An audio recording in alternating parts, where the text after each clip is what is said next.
بشنو از چوہی کایت می کند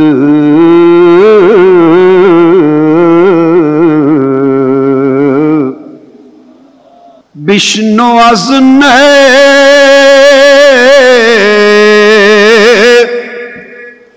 چوہی کایت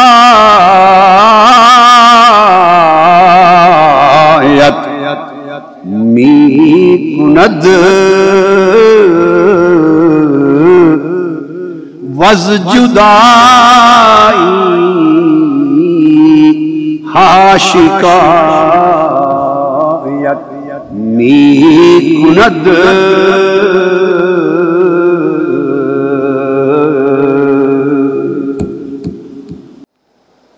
نحمده ونصلي ونسلم على سيدنا ومولانا محمد رسوله النبي الأمين المكين الحنين الكريم الرؤوف الرحيم أما بعد فأعوذ بالله من الشيطان الرجيم بسم الله الرحمن الرحيم معزز مشائخ و علماء کرام، اساتذہ، معلمین، معلمات و مدرسات، طلبہ و طالبات، داعیان و داعیات، اور جملہ معتکفین و معتکفات، سامعین و سامعات، ناظرین و ناظرات، ہم آج حسب وعدہ مثنوی مولانا روم کے درس کا آغاز کر رہے ہیں، اور اللہ جل مجدہ کی توفیق سے اور اس کے اذن سے میرے دل میں خیال آیا اللہ کے اذن سے کہ درس مثنوی کے آغاز سے قبل تھوڑا سا ذکر صاحب مثنوی کا کر لیں، مولانا روم کا کچھ تذکرہ ہو جائے، ان کا تعارف آپ کو نصیب ہو جائے۔ مولانا روم کو، جنہیں عرف عام میں مولائے روم بھی کہتے ہیں اور مولانا رومی کے لفظ سے بھی یاد کرتے ہیں، ان کا اصل نام محمد ہے، ان کا لقب جلال الدین ہے، نسباً سیدنا صدیق اکبر رضی اللہ تعالیٰ عنہ کی اولاد میں سے، تو ان کا نام بن جاتا ہے محمد بن محمد بن محمد بن حسین بن احمد بن قاسم۔ یہ پھر نسب سیدنا صدیق اکبر رضی اللہ تعالیٰ عنہ تک چلتا ہے۔ پورا نسب بھی میں پڑھ دوں: محمد بن محمد بن محمد بن حسین بن احمد بن قاسم بن مسیب بن عبداللہ بن عبد الرحمن بن ابی بکر الصدیق رضی اللہ تعالیٰ، یہ ان کا نسب۔ آپ بلخ میں پیدا ہوئے۔ بلخ میں جو سلطنت تھی یا جو پایہ تخت تھا بلخ، وہ خوارزمی جو بادشاہ تھے ان کے خاندان کا سلسلہ بادشاہت، اس کا یہ پایہ تخت تھا۔ آپ کے وقت سے بہت قبل محمد خوارزم شاہ، یہ جو حکمرانوں کا سلسلہ خوارزمیہ ہے، اس کا بہت بڑا فرما روا تھا، اور ایک ایسا وقت تھا کہ اس کا اقتدار تمام ایران پر، ماوراء النہر پر، اور ماوراء النہر میں یہ سینٹرل ایشین اسٹیٹس جو ہیں، وسطی ایشیا کے حصے آ جاتے ہیں، کاشغر تک، چائنا کا کاشغر اور عراق تک، یہ سارے علاقے اس کے زیر اثر تھے۔ اب آگے اس کے احوال ہیں، وہ ہمارا مقصود نہیں، میں ان پر وقت ضائع نہیں، بادشاہوں کے تذکرے پہ وقت ضائع نہیں کرتا، ہم عشق کے بادشاہوں کی بات کرتے ہیں۔ اس میں مولانا روم کی پیدائش ہوئی اس بلخ میں، جو بلخ آج افغانستان کا ایک اہم شہر ہے۔ مولانا روم کے والد گرامی، ان کا نام بہاؤالدین تھا، نام ان کا بھی محمد تھا اور لقب بہاؤالدین، یعنی محمد بہاؤالدین، جیسے مولانا روم کا نام محمد جلال الدین رومی۔ مولانا بہاؤالدین بہت بڑے عالم اور بہت بڑے عارف تھے، بہت بڑے عالم، بہت بڑے عارف، بہت بڑے صوفی۔ خراسان کا جو پورا صوبہ ہے ایران کا، اس کے دور دراز علاقوں تک سے فتوے ان کے ہاں آتے تھے۔ بلخ میں مولانا روم کے والد گرامی مولانا محمد بہاؤالدین کے پاس فتوے آتے تھے۔ آپ کا معمول تھا کہ ہر روز صبح سے دوپہر تک علوم درسیہ کا درس دیتے مولانا بہاؤالدین بلخی، صبح سے ظہر سے قبل تک تفسیر، حدیث، فقہ اور علوم معقولات و منقولات کا درس دیتے۔ ظہر کے بعد حقائق، معارف اور اسرار کا بیان ہوتا، سلوک و تصوف اور حقائق معرفت کا بیان ہوتا ظہر کے بعد۔ اور پیر کا دن اور جمعہ کا دن یہ عوام الناس کے لیے عمومی واعظ و نصیحت کے لیے مقرر تھا۔ اسی طرح کی تقسیم اوقات اکثر اکابر اولیاء کرام کے ہاں ہوتی تھی۔ اسی طرح کا معمول حضور سیدنا غوث العظم، غوث الثقلین، سیدنا شیخ عبد القادر جیلانی رضی اللہ تعالیٰ عنہ کا تھا۔ آپ بھی 12 مختلف قسموں کے علوم درسیہ خود پڑھاتے تھے، حضور سیدنا غوث العظم رضی اللہ تعالیٰ۔ بڑے بڑے علماء، فقہاء، محدثین، مدرسین آپ کے شاگرد ہوئے اور پھر مقرر وقت میں واعظ فرماتے۔ خاص مجالس اور اوقات میں اسرار و معرفت اور زہد و سلوک کی باتیں ہوتی۔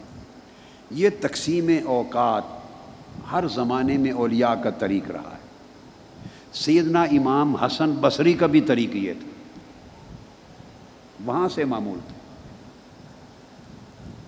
خاص مجالس اسرار معرفت کے لیے ہوتی، عام مجالس واعظ و نصیحت اور تلقین دین کے لیے ہوتی۔ جب مولانا بہاؤالدین بلخی کا دور تھا، مولانا روم کے والد گرامی کا، اسی زمانے میں امام فخر الدین رازی حیات تھے۔ اس وقت بھی جو حکمران تھا بلخ کا وہ خوارزم شاہ تھا۔ وہ کبھی کبھی مولانا روم کے والد گرامی کی خدمت میں بغرض زیارت اور اکتساب فیض آپ کی مجلس اور صحبت میں بیٹھنے کے لیے آتا تھا۔ تو خوارزم شاہ آپ کی خدمت میں آ کے بیٹھتا، اور جب آتا تو اکثر و بیشتر امام فخر الدین رازی جو صاحب تفسیر کبیر ہیں وہ بھی خوارزم شاہ کے ساتھ ہوتے اور مولانا بہاؤالدین بلخی کی مجلس میں حاضر ہوتے، امام فخر الدین رازی۔ پھر دوسری طرف یہی زمانہ حضرت نجم الدین کبریٰ کا تھا، اکابر اولیاء کا زمانہ۔ تو خوارزم شاہ کو آپ سے خاص عقیدت تھی۔ ایک دن یہ بادشاہ خوارزم شاہ حضرت مولانا بہاؤالدین محمد بہاؤالدین بلخی کی خدمت میں حاضر ہوا تو دیکھا کہ آپ کی مجلس میں ہزاروں لوگوں کا ہجوم ہے، سمندر ہے لوگوں کا، آپ کا درس سن رہے ہیں۔ اتنا بڑا اجتماع دیکھ کر اس کو گھبراہٹ پیدا ہو گئی اپنے اندر۔ جو حکمران اور سلاطین ہوتے ہیں، جو سیاسی فرما روا ہوتے ہیں سلطنت کے، ریاستوں کے، ان کا وتیرہ ہے کہ جب کسی بھی اللہ والے کے پاس لوگوں کا ہجوم دیکھیں اور خلق کا رجوع دیکھیں بہت زیادہ، تو وہ اپنے لیے تھریٹ سمجھتے ہیں، انہیں گھبراہٹ ہوتی ہے۔ اس امر کو وہ گوارا نہیں کرتے کہ ان کے ہوتے ہوئے مخلوق کا اتنا بڑا ہجوم کسی اور کے ارد گرد ہو۔ یہی معاملہ ائمہ اطہار اہل بیت کے ساتھ ہر دور میں بنو امیہ سے لے کے بنو عباس تک ہوتا رہا ہے، اور وہ شہید کروائے جاتے رہے یا زہر دلایا جاتا رہا تو وہ بھی شہادت یا قید و بند میں ڈالے گئے۔ جب اس نے دیکھا تو وہ بڑا بے اطمینان ہوا، بڑا پریشان ہوا، گھبراہٹ ہوئی۔ یہ وہی گھبراہٹ ہے جو مامون الرشید کو ہوئی تھی حضرت امام علی رضا کے ارد گرد خلق خدا کا ہجوم دیکھ کر۔ یہ وہی گھبراہٹ ہے جو ہندوستان میں جہانگیر کو ہوئی تھی حضرت مجدد الفسانی کے ارد گرد ہجوم دیکھ کر، خلق خدا کا رجوع دیکھ کر۔ وہ قابو سے باہر ہو گیا۔ خوارزم شاہ جو عقیدت مند، جو زیارت کے لیے آنے والا، مجلس میں بیٹھنے والا، آپ سے استفادہ علم کا کرنے والا، نصیحت لینے والا، مخالف ہو گیا، دشمن ہو گیا۔ اب اس نے حکمتاً یہ کیا کہ اپنا جو سرکاری شاہی خزانہ تھا اس کی چابیوں کا گچھا کسی آدمی کے ہاتھ حضرت مولانا محمد بہاؤالدین بلخی کے ہاتھ بھیج دی۔ ان کے پاس ایک بندے کو دیا چابیوں کا گچھا، یہ شاہی خزانے کی چابیاں تھیں، اور کہا کہ جا کے دے دو حضرت بہاؤالدین بلخی کو، اور پیغام یہ پہنچا دو کہ اب میری سلطنت میں سوائے ان چابیوں کے اور میرے پاس کچھ نہیں رہ گیا۔ اب بات کو سمجھ گئے ہیں اس پیغام کی روح کیا ہے؟ میسج یہ دے بھیجا کہ آپ اب میری سلطنت میں میرے لیے تھریٹ ہو گئے ہیں، خوف ہو گئے ہیں میرے لیے، تو میں بادشاہ ہوں، سلطان ہوں، مخلوق خدا کا ہجوم تو میرے ارد گرد رہنا چاہیے۔ اب مخلوق خدا آپ کی طرف جا رہی ہے تو یہ خزانے کی چابیاں رہ گئی ہیں، یہ بھی لے لو، سلطنت تو آپ لے گئے۔ یہ میسج تھا۔ حضرت مولانا بہاؤالدین نے جب چابیاں دیکھیں اور پیغام سنا تو اس آدمی کو واپسی پہ یہ پیغام بھی دیا کہ میرا واپس جا کے یہ پیغام دے دینا کہ یہ آنے والا جمعہ پڑھا کر اور اس کا واعظ کر کے ہم بلخ چھوڑ دیں گے۔ بس وہ سمجھ گئے، وہ راز سمجھ گئے، سارا پیغام کا راز سمجھ گئے۔ آپ نے فرمایا کہ جا کے بادشاہ کو پیغام دے دینا کہ ہم تیاری کرتے ہیں یہ جمعہ پڑھ کر اور جمعہ کا واعظ کر کے ہم بلخ چھوڑ دیں گے۔ بس نماز جمعہ ہوئی، اس کا واعظ ہوا اور آپ چل پڑے۔ جب حضرت بہاؤالدین بلخی روانہ ہوئے تو بلخ اور افغانستان کے گرد و نواح کے 300 مشائخ، اولیاء اور صوفیاء آپ کے ساتھ ہم رکاب ہو کر چل پڑے۔ بڑے بڑے اکابر مشائخ اور علماء اور صوفیاء 300 صرف آپ کے اس وفد میں تھے، اور باقی اور لوگ مریدین، معتقدین، متوسلین، تلامذہ سارے تھے۔ مشائخ اور صوفیاء 300 چل پڑے۔ خوارزم شاہ کو خبر ہوئی، وہ بڑا پچھتایا، پھر وہ پیچھے دوڑا، سفر میں جا کے ملا، مینت سماجت کی، جو کچھ ہو سکا، لیکن حضرت بہاؤالدین بلخی نے کہا کہ نہیں، اب پلٹ کے بلخ نہیں آئیں گے، ختم ہو گئے۔ وہ واپس نہیں گئے۔ خیر پچھتاوا رہ گیا اس کا۔ جہاں جہاں سے آپ کا گزر ہوتا، علاقے کے امراء، رؤساء اور مشائخ سب زیارت کے لیے حاضر ہوتے۔ 610 ہجری میں حضرت بہاؤالدین بلخی نیشا پور پہنچے۔ 610 ہجری میں جب نیشا پور پہنچے اور آپ نے بلخ کو چھوڑا تو مولانا روم کی عمر اس وقت کوئی 4 سال کے قریب تھی۔ حضرت مولا روم کوئی 4 سال کے بچے تھے اس وقت۔ نیشا پور پہنچے بعض کتب میں آیا ہے کہ آپ کی عمر 5 سے 6 سال تھی، 4 سال سے 6 سال کی عمر تھی آپ کی جب آپ وہاں سے روانہ ہوئے۔ نیشا پور جب پہنچے تو حضرت خواجہ فرید الدین عطار صاحب تذکرۃ الاولیاء آپ کی خدمت میں حاضری کے لیے آئے، زیارت کے لیے آئے۔ یہ مولانا روم کے والد گرامی کا تذکرہ کر رہے ہیں، حضرت بہاؤالدین بلخی۔ حضرت خواجہ بہاؤالدین بلخی سے آ کے ملے، اور 5-6 سال کی عمر کا بچہ جو بعد میں مولائے روم بنا، اس کو دیکھ کر ان کے ماتھے پہ چمکتا ہوا ستارہ دیکھا، روحانی بخت کا ستارہ،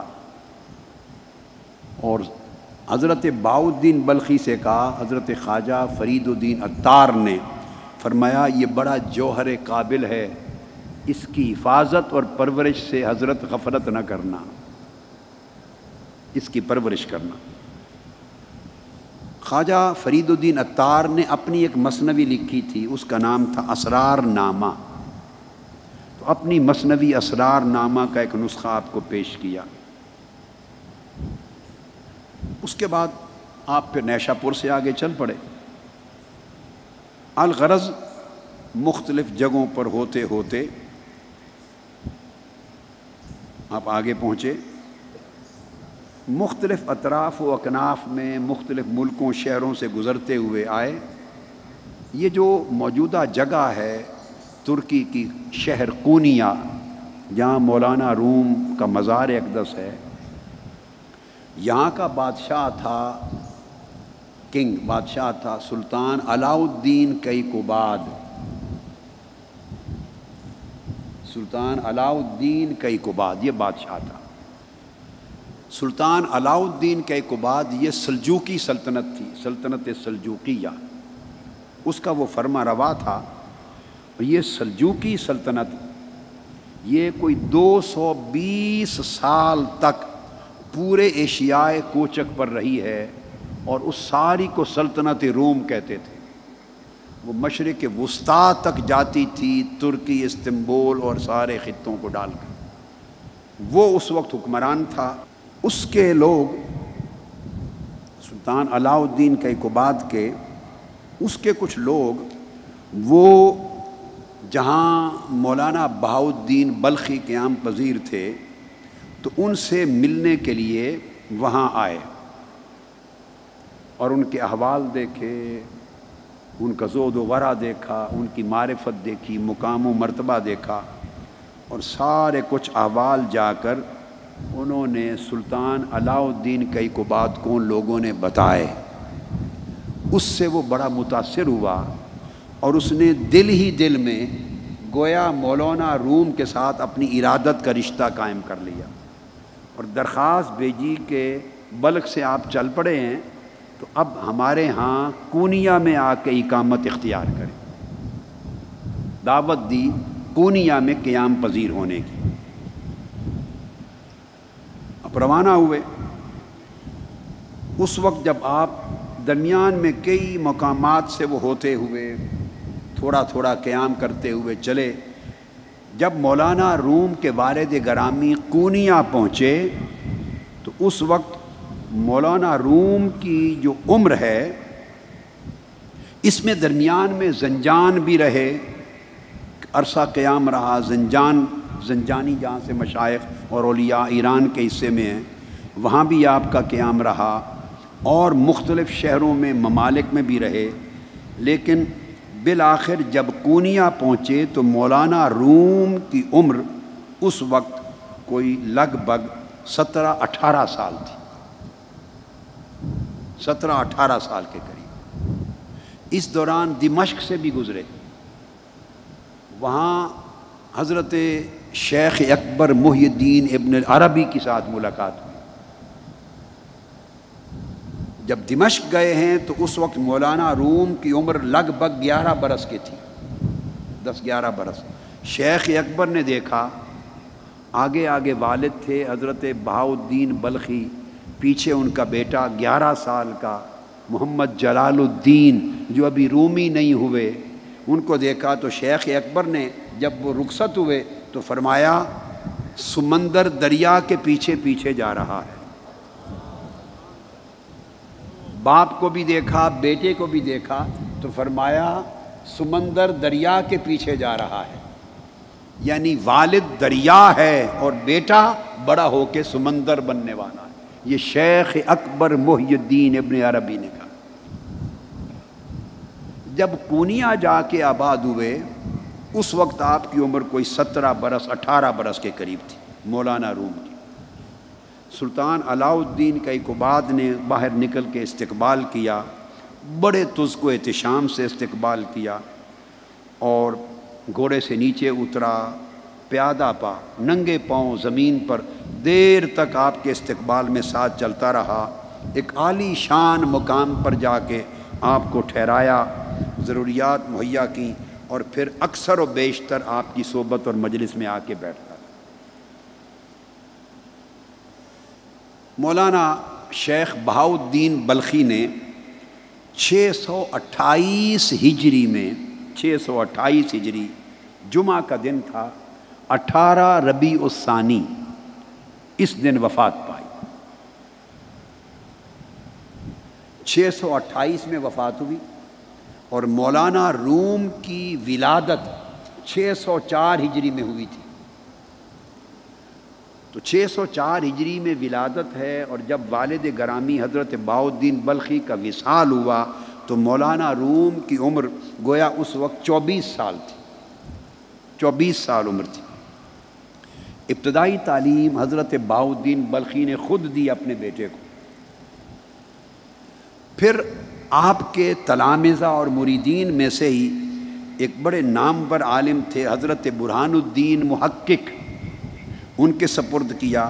بہت بڑے نامور عالم تھے، انہوں نے تربیت بھی دی، اتالیق مقرر کیا، استاد مقرر کیا، اور علوم و فنون تمام معقولات و منقولات اکثر و بیشتر ان سے پڑھے۔ جب قونیہ پہنچے تھے مولانا روم تو عمر 18-19 برس تھی۔ 24 برس کی عمر میں والد گرامی کا وصال ہو گیا۔ علوم پڑھ کے تو پھر آپ والد گرامی کے وصال کے دوسرے سال 629 میں جب آپ کی عمر مولانا روم کی 25 برس ہوئی تو علوم اور فنون کی تکمیل کے لیے پلٹ کے پھر ملک شام چلے گئے۔ شام زیادہ تر قیام علوم کی تکمیل میں آپ نے دمشق اور حلب 2 جگہوں پر رکھا۔ اب وہاں مدارس کے نام ہیں اور اساتذہ کے نام ہیں، وہ تفصیلات۔ زیادہ قیام علوم اور فنون کی تکمیل میں آپ کا دمشق اور حلب میں رہا۔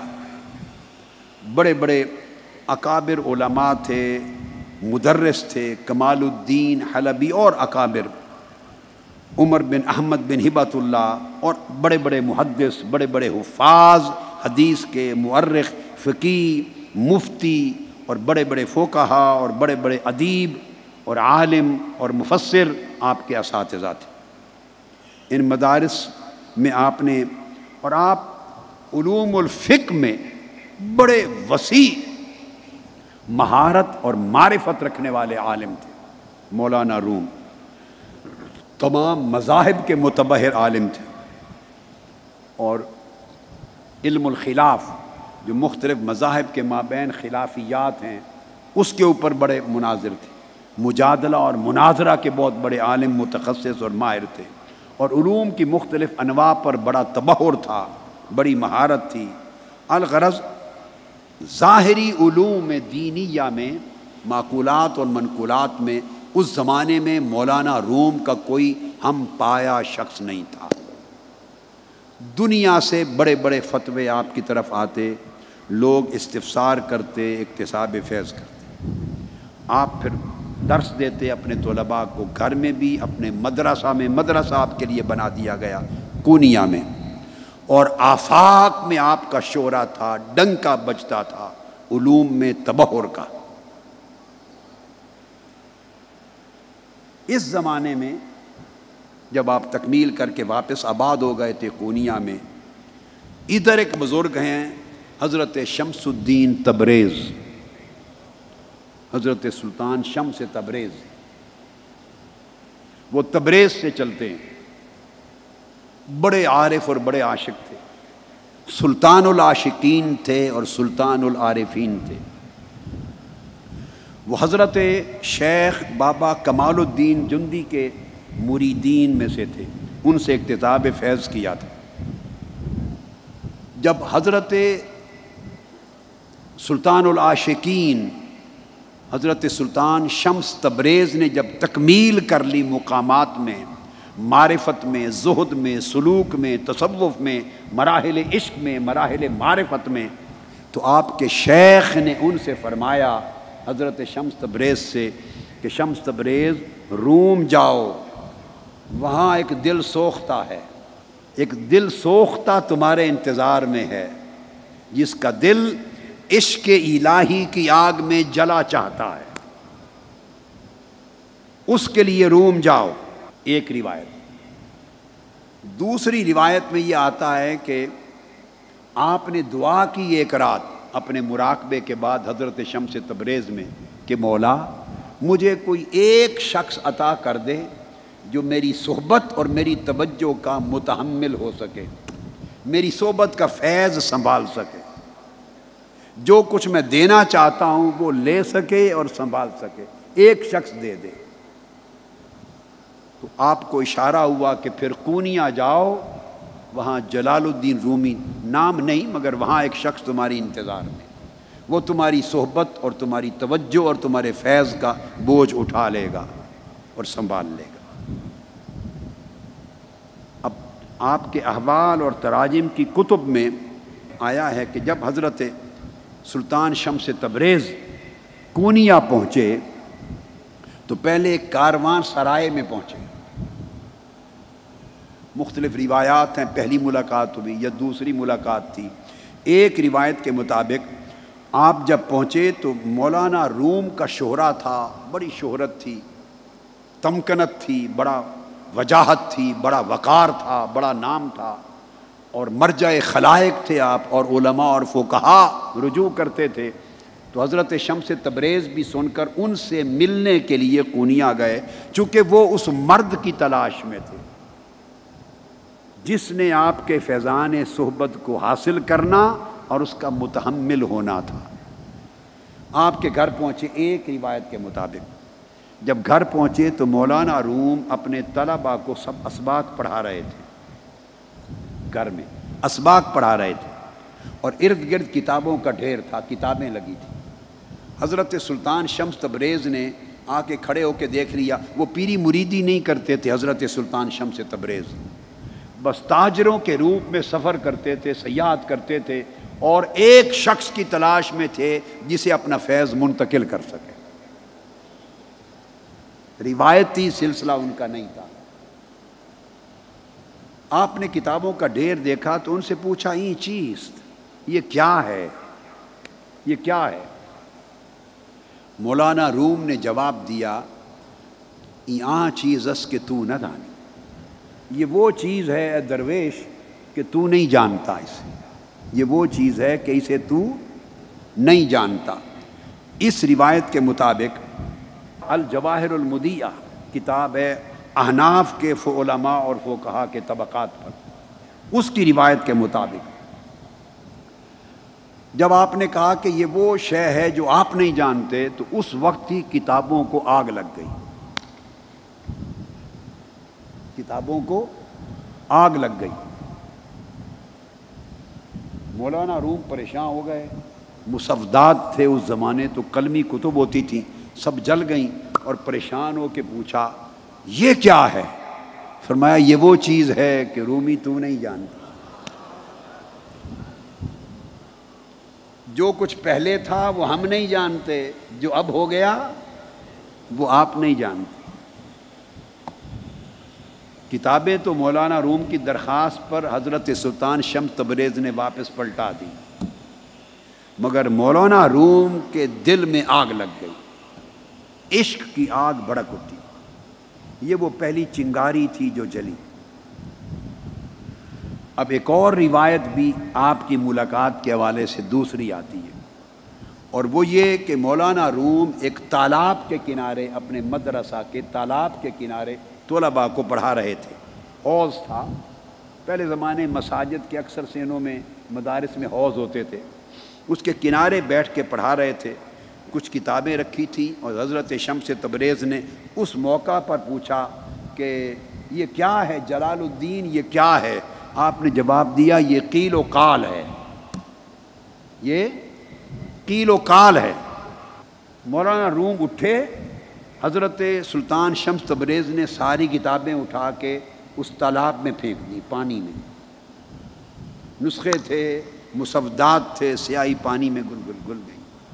مولانا روم کو خبر ہوئی، پلٹ کر آئے، طلباء چیخے، بڑا ہنگامہ کھڑا ہوا۔ مولانا روم نے ضبط کر کے پوچھا یہ کیا ہے؟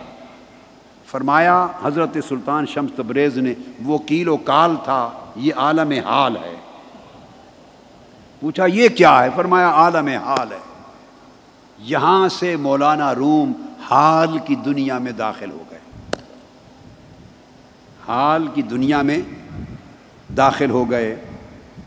اور آپ نے کہا یہ کتابیں تو نایاب تھی، فرمایا گھبراتے کیوں ہو؟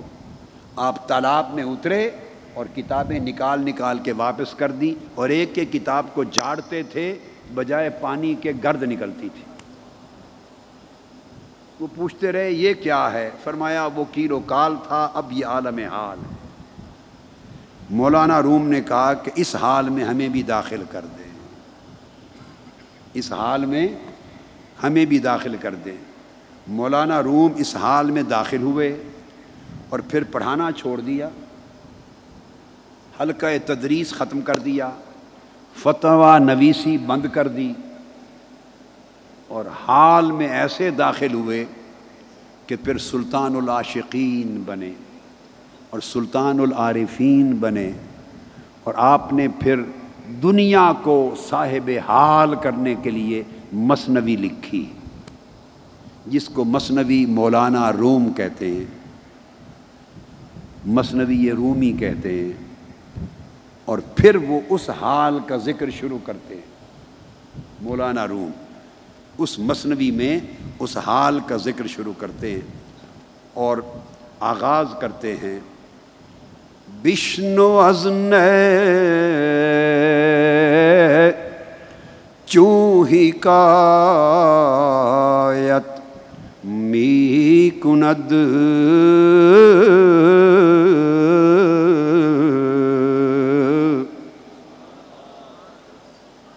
بشنو از نے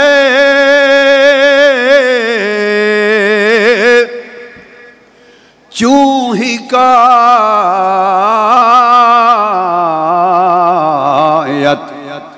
می کند وز جدائی حاشکایت می کند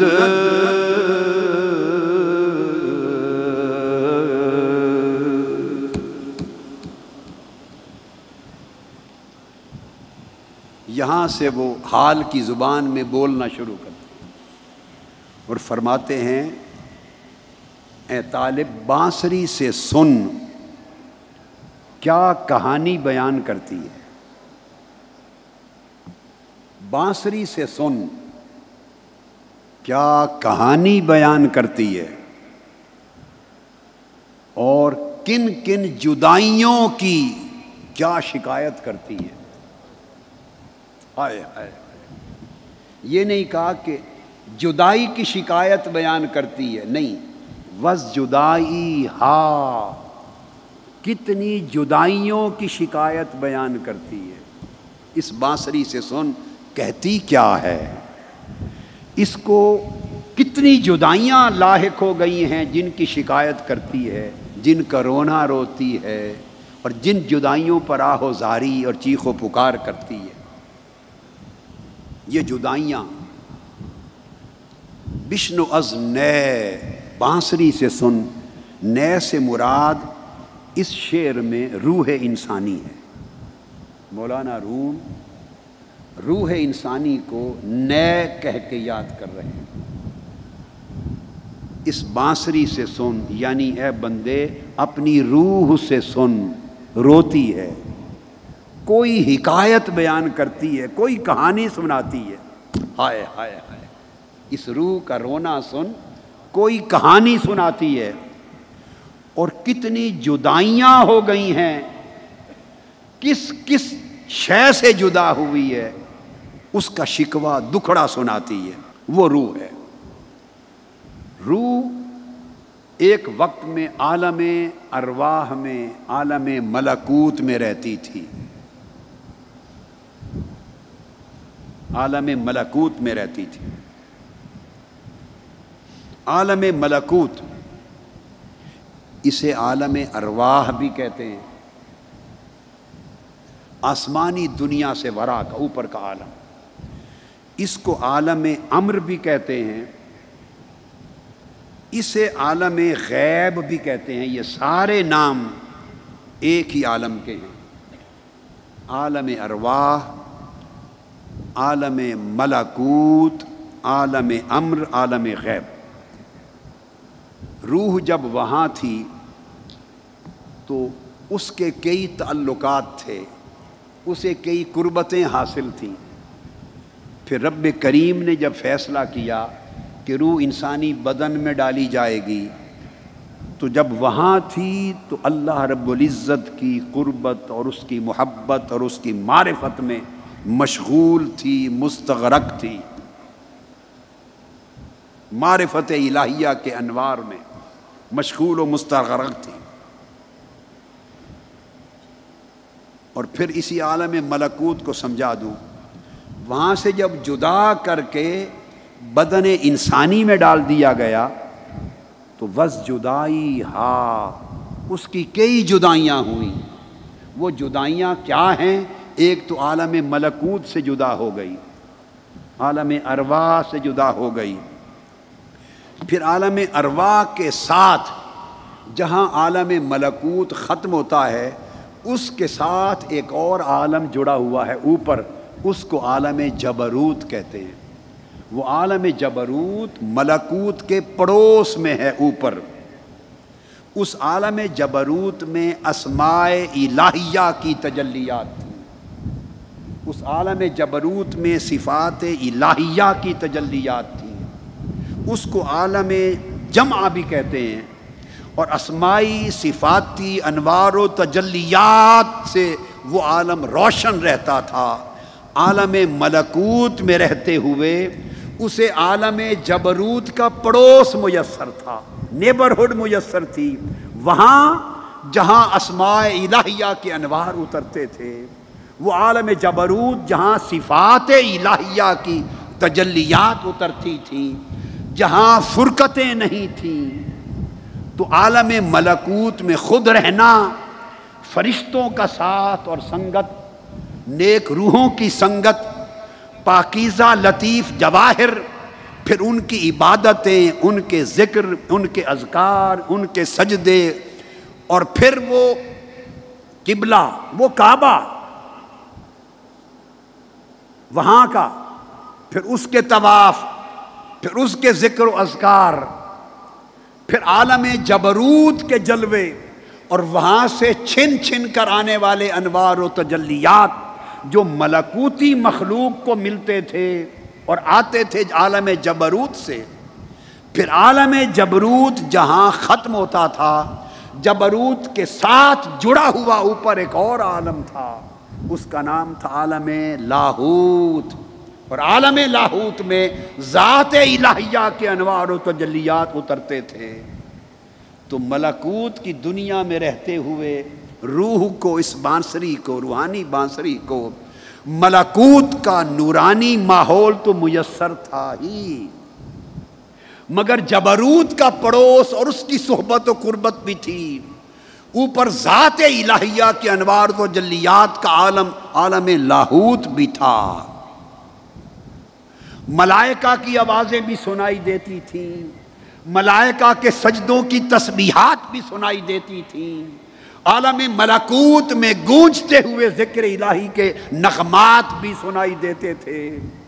عالم نور تھا، وہاں نہ کوئی حرص تھا نہ ہوس تھی، نہ کسی کا کوئی لالچ تھا نہ شہوت تھی، وہاں کسی کے اندر نہ کوئی حقد تھا نہ حسد تھا، نہ شہوات تھی نہ خواہشات تھی، نہ تکبر تھا نہ عناد تھا، نہ بغض تھا نہ عداوت تھی، وہاں کثافت نہیں تھی، لطافت ہی لطافت تھی، وہاں جسمانیت نہیں تھی، نورانیت ہی نورانیت تھی، غلاظت نہیں تھی، طہارت ہی طہارت تھی۔ پھر اس کے نور کے جلوے تھے اور ذکر کے ماحول تھے، روح اس ماحول میں پیدا ہوئی، وہاں پلی وہاں رہی، اسی سے آگاہ تھی، اس کے اندر نفسانی شہوت اور غضبی صفات ضمائم کی کوئی شے نہ تھی۔ اچانک، اور یہ وہ وقت تھا جس کی بابت قرآن مجید میں اللہ رب العزت نے فرمایا تھا لَقَدْ خَلَقْنَا الْإِنسَانَ فِي أَحْسَنِ تَقْوِيمٍ، انسان کو احسن تقویم میں پیدا کیا۔ اور پھر جب فیصلہ ہوا اب اس روح کو بدن انسانی کے ساتھ جوڑ دیا جائے اور اس روح پر انسانی حیات کا، زندگی کا مدار قائم کر دیا جائے، تو جب اسے انسانی جسم کے ساتھ جوڑنا مقصود تھا تو عالم ملکوت سے اتار کر اسے عالم ناسوت میں بھیج دیا۔ عالم ناسوت جس میں ہم بیٹھے ہیں، اس کو عالم اجسام بھی کہتے ہیں، اسے عالم ناسوت بھی کہتے ہیں، اسے عالم شہادت بھی کہتے ہیں، اسی کو عالم خلق بھی کہتے ہیں۔ جب وہ ان کثافتوں کی دنیا میں آ گئی اور ان قربتوں کی دنیا سے دور ہو گئی، اب اس روح کو وہ ساری جدائیاں یاد آتی ہیں، وہ صحبتیں یاد آتی ہیں۔ اب گفتگو کو یہاں پر ختم کرتے ہوئے یہ مضمون کل انشاءاللہ جاری رکھیں گے۔ ایک نکتہ بتائیں، 10 دن آپ یہاں گزارنے آتے ہیں، یہ عالم ناسوت ہے، عالم ملکوت نہیں ہے، اس میں کوئی عالم جبروت کا عکس نہیں ہے، یہ یہی دنیا ہے، مگر ایک ماحول بدلتا ہے، ایک صحبت بدلتی ہے، ایک قربت بدلتی ہے، ایک دکان کو چھوڑتے ہیں کسی اور دکان پہ آتے ہیں، ایک سودا چھوڑتے ہیں کوئی اور سودا لینے آتے ہیں، ایک صحبت چھوڑتے ہیں کسی اور صحبت میں آتے ہیں، وہی دن ہیں وہی راتیں ہیں، مگر مجلس بدل جاتی ہے، قربت بدل جاتی ہے، صحبت بدل جاتی ہے۔ ایمان سے کہیے 10 دن اور 10 راتیں فقط گزار کے جاتے ہیں، ان 10 دنوں اور راتوں میں حال کیا ہوتا ہے؟ ایمان سے کہیے کیا حال ہوتا ہے؟ آپ کیا محسوس کرتے ہیں؟ یہی لگتا ہے کہ زمین پر ہیں؟ ایمان سے کہیے لگتا ہے اسی زمین پر ہیں؟ لگتا ہے اسی صحبت میں ہیں؟ کیا لگتا ہے اسی گھر میں ہیں؟ کیا لگتا ہے اسی حال میں ہیں؟ لگتا ہے نا کسی اور دنیا میں آ گئے۔ بولیے، کسی اور دنیا میں آ گئے۔ کیوں؟ جب اس دنیا میں آ کے 10 دن بیٹھتے ہیں تو حرص و لالچ کی بات کان نہیں سنتے، شہوت و غضب کی بات کان نہیں سنتے، لغو اور لچر بات کان نہیں سنتے، بے حیائی کو آنکھ نہیں دیکھتی، گناہ گالی گلوچ کو کان نہیں سنتے، غلاظت 10 دن کے لیے دور ہو جاتی ہے۔ کیا سنتے ہیں؟ ذکر الہی کی بات سنتے ہیں، مولا کی بات سنتے ہیں، مصطفیٰ کی بات سنتے ہیں، اس کے عشق و محبت کی بات سنتے ہیں، اس کی قربت و معرفت کی بات سنتے ہیں، اس کی عبادت اور اس کی طاعت کی بات سنتے ہیں، حرص و ہوس سے پاک ہونے کی بات سنتے ہیں۔ جب آپ کا ماحول بدلتا ہے، دل کی کیفیات بدل جاتی ہیں، من کے حالات بدل جاتے ہیں۔ جب آپ 10 دن گزار کے گھر جاتے ہیں تو روح کی بنسری روتی ہے یا نہیں؟ گھر جا کر یہ 10 دن اور راتیں جو یہاں بیتے تھے، گھر واپس پلٹ کے جاتے ہیں تو کہیے یاد آتی ہیں یا نہیں؟ پیچھے تک کہیے یاد آتی ہیں یا نہیں؟ آتی ہیں۔ فرق لگتا ہے، حال بدل جاتا ہے، ظاہر و باطن میں تغیر، انقلاب آ جاتا ہے۔ جب آپ اداس ہوتے ہیں 10 دن گزارے ہوئے یاد آتے ہیں، اس روح سے پوچھے جو لاکھوں برس گزار کے آئی ہے۔ عشق الہی کے سمندروں میں غوطہ زن تھی، قربت الہیہ کے سمندروں میں روحیں غوطہ زن تھی، اس کے انوار و تجلیات کے ساتھ علاقہ تھا، طہارت کے ساتھ علاقہ تھا، عبادت کے ساتھ تعلق تھا۔ اس کی ندا آتی تھی میرے بندو، ملائکہ جواب دیتے تھے ربی، ہر فرشتہ بولتا تھا ربی، صبح و شام یہی تانتا بندھا رہتا تھا، یہی تعلق جڑا رہتا تھا، یہی ربط نور تھا، نہ جسم تھا نہ جسمانیت تھی، نہ کوئی کثافت تھی نہ کوئی گناہ تھا۔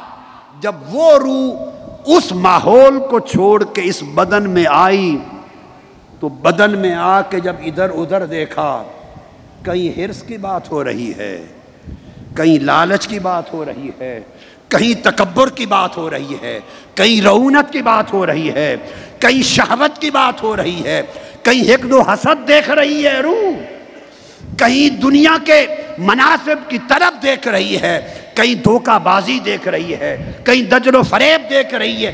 روح جب تن میں آ کر ادھر ادھر دیکھتی ہے تو اسے اپنے دیس کا کچھ بھی نظر نہیں آتا، اپنے دیس کا کچھ بھی نظر نہیں آتا۔ وہ دائیں بائیں دیکھتی اور تڑپتی ہے، روح تڑپتی اور روتی ہے، اور رو کر وہ کیا کہتی ہے؟ بقول اکبر الہ آبادی، بطور اکبر الہ آبادی، اکبر الہ آبادی نے کہا تھا کچھ نہ پوچھ اے ہم نشین، ہائے ہائے، کچھ نہ پوچھ اے ہم نشین، میرا نشے من تھا کہاں،